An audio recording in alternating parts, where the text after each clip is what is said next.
Airports are places where the world gathers. People rushing, stories crossing, destinies colliding. But sometimes the true character of a person is revealed not in the air, but right here on the ground. This is the story of a girl who dared to sit where she was told she did not belong. And the woman who stood in her way, never realizing that the decision she made at Gate 14 would destroy everything she had built for more than 2 decades. Her name was Maya Brooks, 16 years old, a quiet strength hidden behind the simplicity of her hoodie, and a backpack that had clearly seen better days. On the outside, she looked like any ordinary teenager traveling alone. But Maya was no ordinary passenger. What no one knew, not the ticket agents, not the passengers, and certainly not the flight crew, was that Maya carried a last name that could change the fate of everyone standing in that terminal. That morning, as she entered the international terminal, the scene could have belonged to any traveler. Businessmen in tailored suits hustled past her. Families wrestled with suitcases and restless children. Influencers snapped pictures of themselves in first-class lounges. Maya walked quietly among them, head lowered but eyes sharp, taking everything in. When she reached the check-in counter, the airline agent barely glanced up. The woman's voice was dismissive, almost automatic. "Economy check-in is at the far end, sweetheart." But Maya didn't move. Instead, she slid her confirmation across the counter with calm precision. "First class to Paris, please." The agent finally looked up, eyebrows shooting skyward. Her fingers hesitated on the keyboard. The glow of the monitor reflected suspicion in her eyes. "You're traveling alone?" "Yes. And you're how old?" 16. The agent sighed, typing slowly as though each keystroke cost her something. She printed the boarding pass reluctantly, almost unwillingly, as if expecting it to crumble into ashes in her hands. "Gate 14, boarding in 2 hours." Maya took the pass without reaction, but inside her pulse raced. She opened her phone and sent a quick message. "Beginning the test. Reporting everything." The reply came instantly. "Remember, you're anonymous today. No one must know who you are." That single message set the tone for everything that would follow. Across the terminal in the crew lounge, a very different kind of preparation was happening. Carla Jennings, senior flight attendant with 23 years in the airline, scanned the passenger manifest. Her red pen scratched names with clinical judgment. Frequent flyers received comforting green check marks. New passengers drew suspicion marks, then her pen froze. Maya Brooks. Age 16, first class. Traveling alone, Carla frowned. She pulled up the digital photo attached to the ticketing system. A young black girl dressed in casual clothes. She leaned back in her chair, muttering under her breath. "Computer glitch. Or worse, fraud." Her colleague glanced over. "What's wrong?" Carla circled Maya's name with sharp precision. "These kids think they're clever.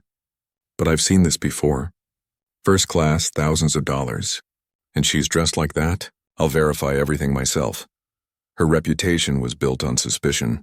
Supervisors trusted her instincts. Passengers praised her vigilance. And today she decided that Maya would be her target. She clipped the manifest shut, satisfied she had spotted trouble before it had even arrived. What Carla could not see, what she never stopped to imagine, was that she was about to step onto a path that would shatter not only her reputation, but her entire life. 2 hours later, as passengers gathered at Gate 14, Maya joined the first-class boarding line. Her hands trembled slightly as she gripped her pass, but her face remained calm. This was more than a flight. It was a test of dignity. And then Carla appeared, like a hawk spotting prey. Her sharp eyes locked onto Maya immediately. "Excuse me, miss," Carla said, her voice cutting through the terminal. A hush fell over the crowd. Conversations paused. Heads turned. Phones tilted, ready to record. Carla's steps were slow, deliberate, heavy with authority. She stood before Maya, her presence daring anyone to challenge her. "I need to verify your boarding documents."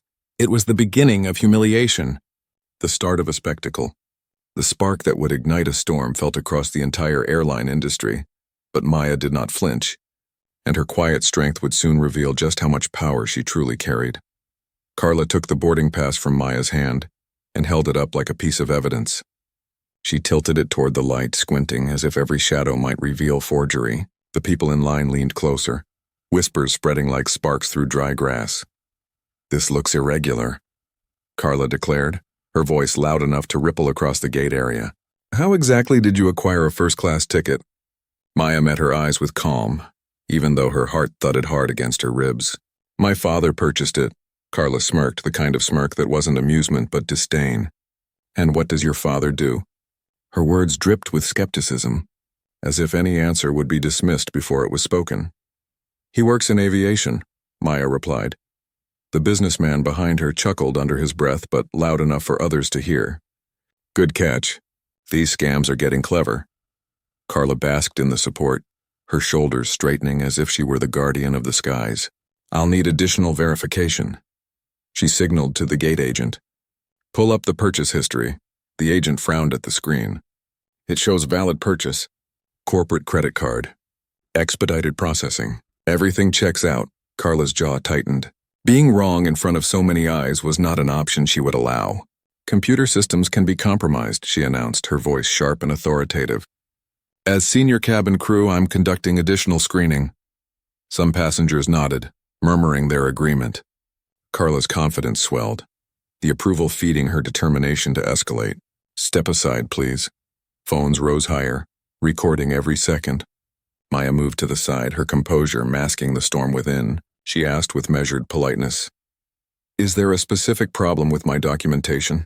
The problem, Carla snapped, circling her like a predator, is your story doesn't add up. First-class tickets cost thousands of dollars. You're in cheap clothes with a backpack falling apart at the seams. Does that look like first-class material to you? Gasps scattered across the crowd. Some shifted uncomfortably, but others leaned in, enjoying the unfolding spectacle. Maya's voice stayed steady. I have every right to be here. Carla laughed, not warmly, but with cruel amusement. Rights? Let me explain your rights. I have the authority to decide who belongs in first class. If I decide you don't fly there. Simple. She waved for airport security. Two officers approached, uneasy, their expressions conflicted. They saw a nervous teenager, not a criminal. But Carla thrust the boarding pass at them. Verify this immediately. Counterfeit, stolen card, fraud, check it all. One officer hesitated. Ma'am, the system already cleared. I don't care what your system shows, Carla barked, her voice rising. Look at her. Does she look like she belongs in first class? The crowd's murmur grew louder. Some recoiled at the open prejudice, others nodded approvingly, and many kept filming. Maya clenched her fists but kept her voice even. Then I'd like to speak to your supervisor. I am the supervisor, Carla shot back, stepping closer, finger jabbing at Maya's chest. And I'm telling you to take your little scheme somewhere else. The businessman from earlier shouted, just put her in economy so we can move on. No, Carla insisted, relishing the attention. She tried to cheat the system. She needs to be investigated fully before she tries this again. The tension stretched tight as the officers hovered, unsure. Maya's phone vibrated in her hand. Her father's name lit the screen, but she didn't answer. Instead, she whispered, Ma'am, I need to use the restroom before we continue. Carla narrowed her eyes, then waved dismissively. 2 minutes. Then you're out of here. As she turned back to accept approving nods from nearby passengers, Maya slipped away, her mind sharp and focused. This wasn't over. Not even close. Because while Carla thought she had won, Maya was preparing a call that would change the course of the entire airline forever. Inside the restroom, Maya locked the stall door and pressed her phone against her ear. The call went straight to her father's voicemail. His schedule was wall-to-wall meetings, but that didn't stop her. She dialed his assistant next. Brooks Aviation, this is Laura speaking.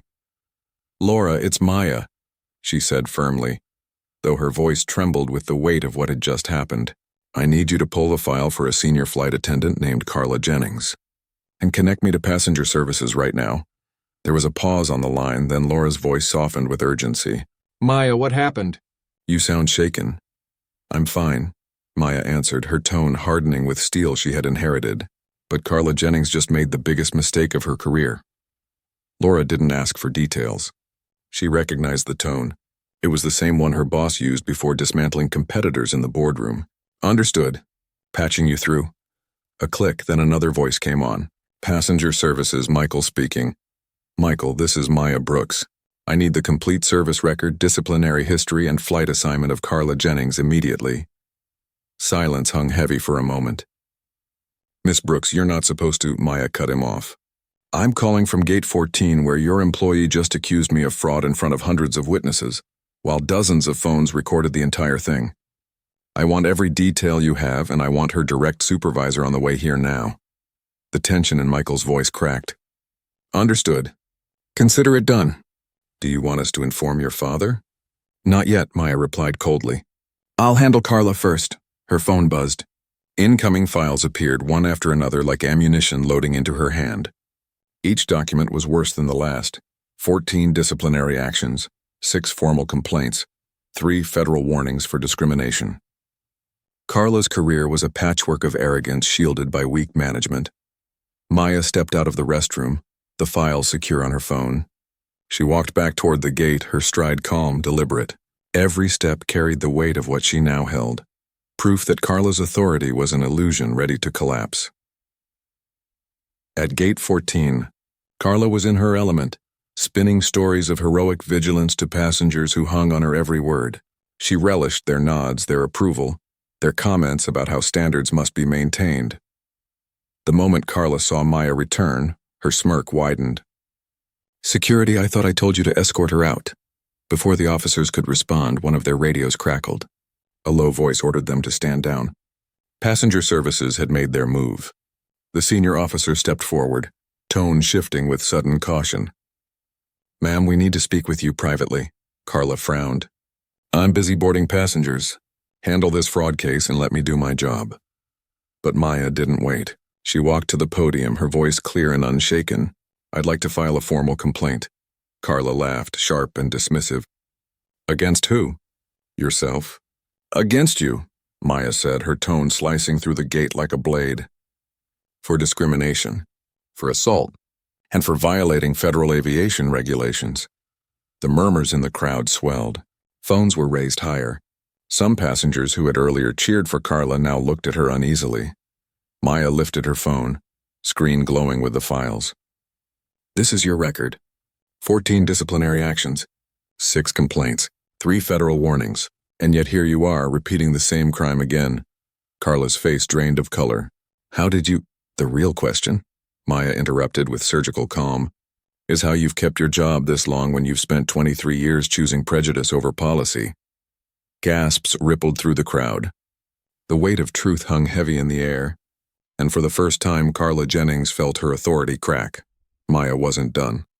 She stepped closer, voice steady and sharp. Tell us, Miss Jennings, which manual teaches you to judge passengers by their clothes? Which training tells you to humiliate teenagers in public to feed your ego? Carla stammered. Words failed her, and in that silence the balance of power began to shift. The gate area buzzed like a hive on edge. Passengers leaned forward in their seats, sensing the tide turning. Phones captured every second as if history itself was unfolding in front of them. Then came the voice that silenced even the murmurs. Carla, we need to talk now. A tall man in a Navy uniform strode into view, his expression carved in stone. David Mitchell, head of cabin operations, had been summoned by a call so urgent it carried corporate fire in its tone. His eyes swept the scene, taking in the frozen posture of security. The raised phones, the teenager standing defiantly, and the flight attendant whose smirk was starting to slip. Perfect timing, Carla began, rushing into her explanation. This girl is attempting to board with fraudulent— Stop talking, Mitchell said sharply, the command slicing through the air. He turned to Maya. Miss Brooks, I want to apologize personally for what you've been subjected to. This will be addressed immediately. The words hit the passengers like thunder. Why was the supervisor speaking with such deference to a teenager? Whispers surged. Phones zoomed closer. Carla's eyes flicked from Mitchell to Maya, confusion dawning. Maya's tone was calm, precise, almost businesslike. I think these witnesses deserve to hear why your employee treated me the way she did. I think they deserve to know whether this airline believes prejudice counts as security protocol. Mitchell swallowed hard. He had been briefed before arriving. He knew exactly who Maya was, and he knew that every word spoken here would shape not just a single flight, but the reputation of the entire airline. Carla scoffed, trying to regain her footing. James, you can't be serious. She's obviously scamming. You don't understand what you've done, Mitchell interrupted coldly. You profiled the wrong passenger. Carla frowned, her voice shrinking. What are you talking about? She's just Maya's phone rang. She glanced at the screen. Her father's name glowed, bold and unmistakable. She pressed decline, sending a visible jolt through Mitchell, who immediately understood the weight of what that gesture meant. The passengers caught it too. Something far larger was unfolding here. Mitchell leaned close to Carla, his voice barely above a whisper but loud enough for the crowd straining to hear. Do you understand who this is? Carla's laugh was brittle, forced. Some teenager with a story. She's the daughter of the man who owns this airline, Mitchell said, each word heavy as lead. The silence that followed was deafening. Every passenger froze, jaws tightening, eyes widening. Even the security officers stiffened as if reality had just shifted under their feet. Carla blinked. That's impossible. It's reality, Mitchell snapped. And every second of your behavior has been recorded by witnesses and cameras across this gate. Maya finally spoke, her voice soft but carrying the authority of someone far older than 16. Miss Jennings, you thought I wouldn't fight back. You thought I'd cower. But you were wrong. And now the entire world is going to see who you really are. Carla opened her mouth to protest, but her words collapsed into silence. Her phone buzzed violently in her pocket. She glanced down to see dozens of notifications. Videos of the confrontation were already spreading online, tagged with phrases that made her blood run cold. Airline discrimination, abuse of power, viral outrage. Passengers whispered louder now, some shaking their heads, others pulling their own recordings onto social feeds. The tide had fully turned and the weight of public opinion was closing in fast, and then the terminal shifted once more. A sudden hush fell as a corridor cleared. Uniformed officers and VIP staff appeared, forming a path through the gate. The crowd gasped as a tall man in a charcoal suit stepped forward, his stride calm, his presence commanding. Richard Brooks, CEO of Brooks Aviation, one of the most powerful men in the industry, and Maya's father, had arrived in person. The room seemed to tilt in his direction, as if authority itself had taken human form. His expression was calm, dangerously calm, the kind that made boardrooms quake before storms of consequence. Carla's world crumbled in an instant. She had humiliated the daughter of her own employer, and now the most powerful man in aviation was here to deliver the reckoning. The crowd instinctively straightened as Richard Brooks reached the gate podium. He didn't need to raise his voice. His presence alone commanded silence. Every phone camera swung toward him, capturing what everyone knew would become a defining moment. Mr. Brooks, Mitchell began nervously. I got no need to explain, Richard said evenly, his voice carrying the authority of a man used to deciding billion-dollar futures. I reviewed the footage on my way here. He turned, eyes locking onto Carla Jennings. You must be the senior flight attendant I've heard so much about. Carla swallowed hard, fighting to keep her posture. Sir, I was only doing my duty. You thought wrong, Richard cut in, calm but lethal. And worse than that, you chose wrong. 14 disciplinary actions, 6 complaints, 3 federal warnings. That is not a record of vigilance. That is a record of prejudice masquerading as professionalism. The crowd murmured, shocked at the revelations. Maya's phone had shown the record, but now the CEO himself was reciting it from memory. Every number delivered like a hammer blow. Carla's hands trembled. I didn't know she was your daughter. You didn't know, Richard repeated softly, his tone more devastating than shouting could ever be. Because you saw a black teenager and assumed criminality. You didn't know because you never cared to look deeper than the surface. And you've done this before. Repeatedly. A man in the crowd who had earlier cheered Carla's actions now shifted uncomfortably, lowering his phone as guilt spread across his face. Richard addressed the passengers directly, his gaze sweeping the terminal. What you witnessed today is not a misunderstanding. It is a violation of every principle this airline was built on. No passenger should be treated as less because of their age, their clothing, or the color of their skin. Phones captured every syllable, and passengers nodded, some even clapping softly. The tension in the air began to transform into something else, recognition that they were witnessing corporate accountability in real time. Richard turned back to Carla. You laid hands on my daughter. You tore up her boarding pass. You called security to detain her without cause. That is assault. That is discrimination. And that is a federal crime. Carla's knees weakened. Sir, please. I have a family, a mortgage. This job is my life. The time to consider consequences, Richard replied coldly, was before you humiliated a child in front of 300 witnesses, before you decided that suspicion was more important than dignity, before you chose to weaponize your authority. Mitchell stepped forward, tablet in hand, his face pale. Mr. Brooks, the termination papers are ready. Richard nodded once. Effective immediately. Escort her from company property. All access revoked. Benefits, pension, severance, gone. Actions have consequences, Miss Jennings. Real consequences. Gasps rippled through the crowd as two officers moved to her side. Carla's protests fell flat, drowned out by the weight of the moment. But Richard wasn't finished. He raised his voice just enough for every phone microphone to catch. To the passengers who witnessed this, you deserve better. You deserve proof that this company values your dignity. Every one of you will receive full refunds for this flight, first-class upgrades for future travel, and a personal apology from our leadership team. The crowd erupted in applause, the sound echoing through the terminal. Some passengers filmed themselves cheering, already posting to feeds where the story was spreading like wildfire. Richard continued, unwavering. This is not just about one employee. This is about the system that allowed her to stay despite years of misconduct. That ends today. A complete audit of her service record begins now. Any evidence of discriminatory behavior will be reported directly to federal authorities. Every employee will undergo mandatory training. Every complaint will be reviewed independently. And any bias, any at all, will result in termination and prosecution. The clapping grew louder, swelling into a roar. For once, corporate promises didn't sound like spin. They sounded like a vow. Carla's eyes darted around desperately, searching for sympathy, but she found none. The businessman who once supported her was deleting his videos. Passengers who once nodded in approval now shook their heads with disgust. Richard's phone buzzed. He glanced at it briefly, then slipped it back into his pocket. Federal investigators are already on their way. This gate is now a documented crime scene, and the evidence is irrefutable. Carla broke then, her voice cracking. Please, sir, give me another chance. I'll change. I swear I'll change. Richard's reply was merciless. The only thing you'll change is your employment status. You are finished here.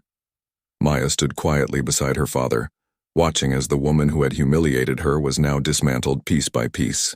But she knew this was bigger than revenge. This was about something that would outlast the moment. Richard faced the cameras again. Discrimination is not just morally wrong. It is legally actionable, and from this day forward in this airline it is career-ending. The terminal thundered with applause. Phones buzzed as the story surged across the internet in real time. Carla Jennings was no longer a respected employee. She was the face of prejudice caught and destroyed under the world's gaze. And yet this was only the beginning, because what happened at Gate 14 would ripple far beyond one airline, sparking changes no one in that terminal could yet imagine. Carla's voice had shrunk to a whisper as the officers flanked her, guiding her toward the exit. The phones didn't drop. No one turned away. They wanted to see the ending, to capture every second of her downfall. What had begun as her performance of power was now a spectacle of collapse. Richard didn't look at her again. His focus was on the passengers, on his daughter, on the statement he was about to cement not just for his company but for the entire industry. Every airline will watch what happened here today, he said, steady and unshakable, and they will know that discrimination has consequences. Not excuses, not cover-ups, consequences. The applause returned, louder than before, no longer tentative but driven by relief and solidarity. Some passengers wiped their eyes. Others cheered. Even the security officers seemed moved, their postures softening with quiet respect for what they had just witnessed. Richard turned to Maya. You've handled this with strength far beyond your years. His voice was still calm, but there was pride beneath it, a father's pride he didn't bother to hide. Maya nodded once. This wasn't just about me, Dad. It was about everyone who's ever been treated like they don't belong. Her words carried across the gate, striking deeper than any corporate promise could. For the crowd, for the cameras, for the millions already watching the videos online, this wasn't just a CEO's daughter standing tall. It was a teenager reminding the world of something simple. Dignity isn't a luxury, it's a right. The clapping swelled again, and this time it didn't stop. It became a standing ovation, passengers rising one by one until the entire terminal echoed with the sound of unity. News outlets were already breaking the story. Hashtags flooded timelines. Politicians weighed in within hours.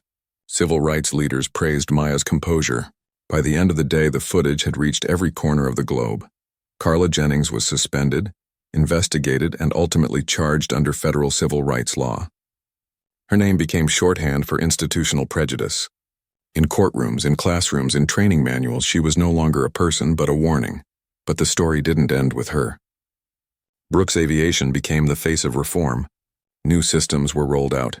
Independent complaint boards, mandatory quarterly training, authority for frontline staff to override biased decisions. Other airlines scrambled to follow, not out of morality but fear of becoming the next viral headline. Within 6 months, reports of discriminatory incidents plummeted. Scholarships were funded. Underrepresented students were welcomed into aviation programs. The very industry that once looked away was now being forced to look inward. Maya herself transformed into a symbol. She spoke at schools, conferences, and community gatherings, not as the CEO's daughter, but as a teenager who refused to be broken. Her words spread as widely as the original video. Fear can tell you something is serious, but it doesn't tell you to surrender your dignity. And people listened. They carried her story into their own struggles, into their own battles for respect. She had become more than a passenger. She had become proof that courage, even quiet courage, could bend an entire system. 1 year later, Maya boarded another flight. The gate agent smiled at her, recognition lighting their eyes, not from a viral scandal, but from posters celebrating the airline's diversity scholarships. "Welcome back, Miss Brooks. First-class boarding will begin shortly." For the first time, Maya smiled without hesitation. The words weren't forced, weren't skeptical. They were simple, respectful, human. The flight attendant greeting her at the cabin door carried none of Carla's sharpness. His tone was warm. His eyes were kind. "Miss Brooks, thank you for flying with us. Your courage changed this company." Maya paused, taking in the moment. A year ago, she had been treated like an intruder. Today, she was treated like a person, nothing more, nothing less. And that, she realized, was everything she had fought for. She took her seat, looked out the window at the runway stretching ahead, and felt something she hadn't felt the last time she flew first class. Belonging. The engines roared. The plane began to rise. And with it rose the promise that the skies would never again be a place where someone like her was told she did not deserve to sit in the seat she had earned. Because this time, the world was watching. And this time, the world had learned.